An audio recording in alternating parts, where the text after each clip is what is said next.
Hello, I am Reese Williams, Coach Reese Williams, and I am presenting my Introduction to Concussions for Parents. This is for the Spring 2022 semester Part B um, class of COED 6150 for Ohio University's online Masters of Coaching Education program. So I am going to get started here.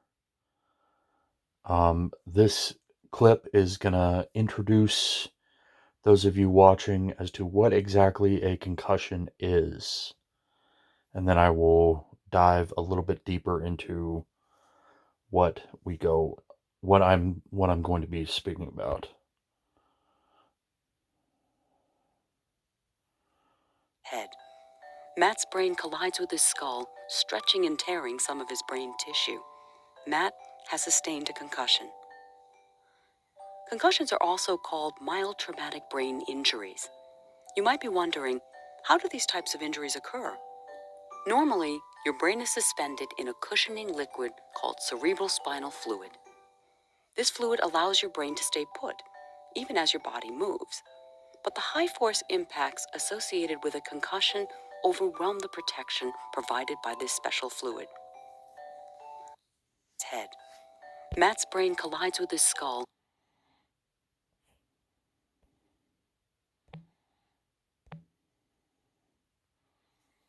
So as you can see, it is a collision of the brain with the skull through the cerebral fluid.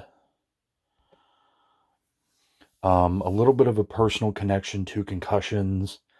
I have been involved with sports for over 20 years. This includes 8 years of football, which overlaps with 4 years of track, 6 years of playing both youth soccer and basketball, as well as intramural sports when I was in undergrad, and the last 10 years as a coach between high school and college levels of football. And in that time, in the last 20 years, I sustained a total of 11 concussions. And that is about 2/3 of my life. I'm nearly 30 years old. I've seen some very high profile athletes retire. I've seen, unfortunately, some high profile athletes from before my time pass away with post concussion syndrome being brought to the forefront with a possibility of being related. But from when I've got my first concussion back in 2003 to present day, where there are entire labs dedicated to helping reduce and find a way to end concussions, just the evolution is so different from what it was um, when I was younger. As we look to prevent concussions in football, the main sport that I've worked in and played, it's hard to say that they can be eradicated, but as coaches, as athletic trainers, and as parents, it's our duty to make sure that our athletes have as much knowledge as they can to prevent and be safe from these injuries. And while football at the high school level is the highest number per 1,000 athletes out of any of what the so-called high impact sports are for concussions, there are some subtle ways that we can change that, such as the ways that we tackle, the ways that we accept a tackle and fall to the ground, and limiting player-to-player contact, as you can see in the study from Ortho Bethesda that came out even just this year. And as a parent, you need to know exactly what is going on. So the time of the parent that just says, oh yeah, my son plays that position on the field that I don't really know what's going on, that needs to stop. It needs to be, I know exactly what my student athlete does or what my athlete does. He plays linebacker. He plays this. She plays that on the field. So you can know what they're doing and see what's going on and understand what they are doing. Equipment is one of the main things that goes on. Back when they started the game of football in the 1800s, the helmets were even brought out to prevent catastrophic head injury. And as you can see there, the primary intent of early football helmets, where their first reported use was in an Army-Navy game in 1893, was to prevent catastrophic head injury.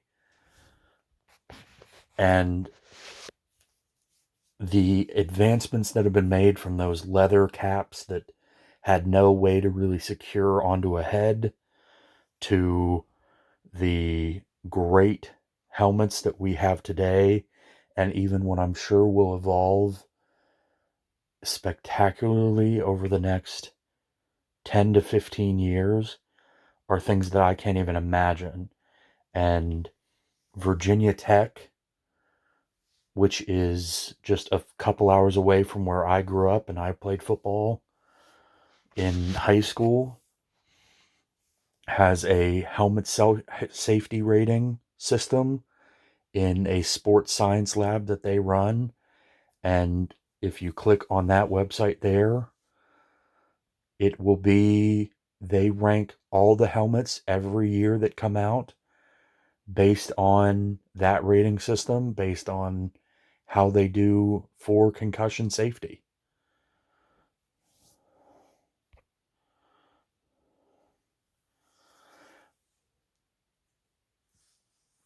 One of the worst things you can do is downplay the possibility of a concussion. In a little over a decade ago, for almost a year, nearly 500 athletes were questioned about previous medical history in a study in Boston and Pittsburgh.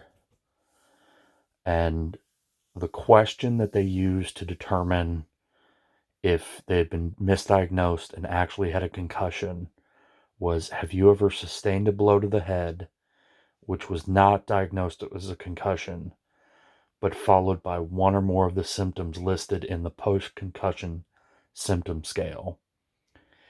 A crazy amount of athletes, 30.5%, almost a third of the athletes that they spoke to, were shown to have an undiagnosed concussion in their past.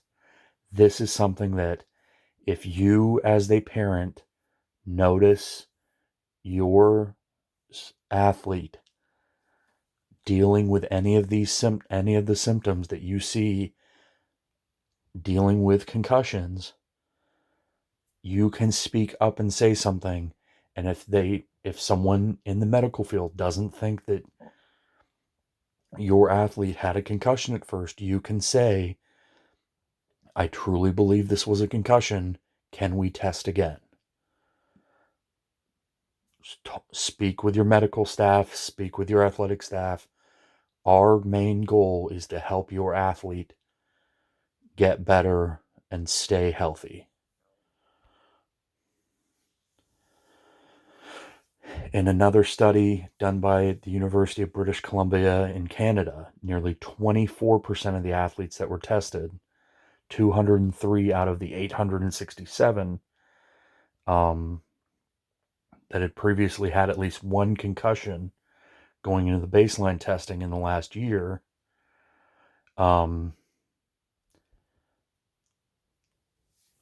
or nearly um, nearly 24% of them had at least one concussion going into the last year. 5 different variables were tested, including response time, visual memory, and verbal memory. The good thing that they noticed from this was that there was no measurable effect on 1 or 2 previous concussions on athletes' preseason neuropsychological test performance or symptom reporting. Basically, what they're saying here is that if there's no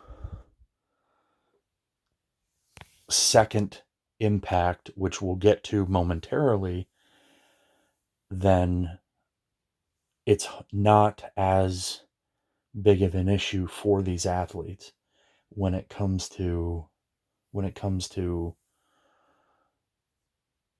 having long-term issues. Now, second impact syndrome on the other side is something that can have fatal effects. If an athlete is returned to play while the first concussion is still healing and it's not healed enough, symptoms can be absolutely fatal. It can go anywhere from paralysis to loss of life. And I'm sorry, I'm choking up a little bit talking about that. But this is something as a parent you must make sure that your student athlete, your child does not rush back into play. And if you want to look at the symptoms of that, if you want to look at a story of an athlete who suffered second impact syndrome and is now wheelchair bound for the rest of his life, this is the website to do it. You can click right there.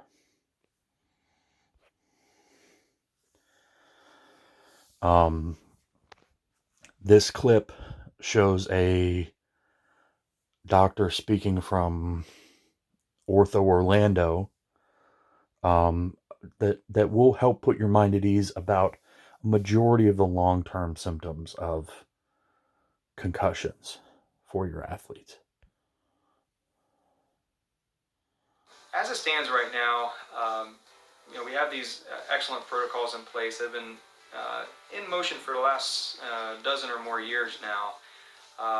And as best we can tell, that if that protocol is followed well, far and away majority of people are going to have no long-term consequences, especially if the process is not rushed, if you don't skip steps. And then in general, it's always important for an athlete to be a good self-reporter of their own symptoms. As it stands right now. So that is key. Your athlete needs to know that they need to self-report to the medical staff, to the coaching staff, and to you. So all 3 of those parties can help them get the help they need to get.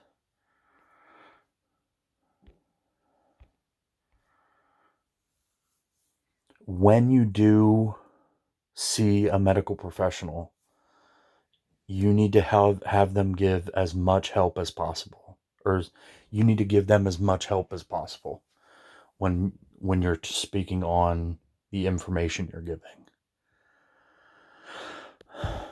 One of the reasons it's truly hard to understand where a majority and when a majority of these concussions occur is because the existing data on sports-related concussions in youth is a lack of research on the incidence of such injuries in non-academic settings, such as intramural or club sports, and for athletes younger than high school age. If you have athletes that are younger than high school, middle school sports, which are in many states, rec league sports, which are in almost every state in the country, and they have a concussion, a majority of those concussions are not showing up in these studies. But at the high school level, all of those concussions, all of those injuries, whether it's a broken toe, whether it's a torn ACL, or especially if it's a concussion, those injuries have to be reported to state boards so that the numbers can be shown. But that's why those numbers are so high, and we cannot tell where the numbers are for youth sports because those numbers don't necessarily have to be reported anywhere. But if the information is given, the information can be found somewhere. So make sure you let the medical professionals know that you go to how it happened, when it happened, where it happened, so that information can be found. Following a concussion, it's not the end of the world if they can get concussion. In a lot of cases, it's not even the end of your athlete's season. You can look, if you want, on this website for tips and tricks from the Center for Disease Control about concussion recovery. The biggest one that I can give as a coach, as a former athlete, is rest up, hydrate, because a lot of athletes will forget to hydrate, and don't be in a room with loud music and the TV blaring and all the lights on. But you can definitely check out this link to help you out with that.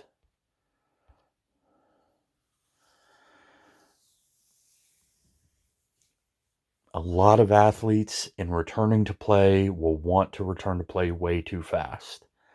They'll think, especially at the high school level, if I don't go back out, I won't get my spot back. The stories of that happening really don't exist anymore. The last time that truly happened was Tom Brady replacing Drew Bledsoe in New England over 20 years ago.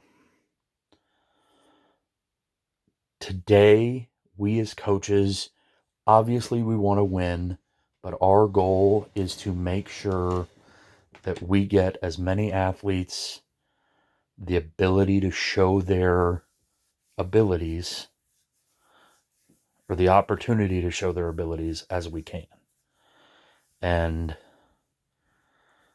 your main goal as the parent needs to be able to tell the athlete and ask the athlete, not if they're ready to return, but asking them if he or she truly believes that it's the right decision to return at that time. And a big thing, something that I preach to my athletes all the time, mental health. Mental health and how it relates to concussion returning to play. As a parent, you need to watch out for what the concussion does, not only to their physical health, but to their mental health as well. They're going to be upset that they can't be out there with their team for a while.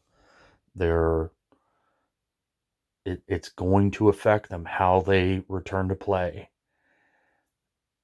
You need to see how they're feeling. You need to see what they need from you. I know for me personally, I needed space. I needed to be able to get information from the medical personnel, from my coaches on what I was missing.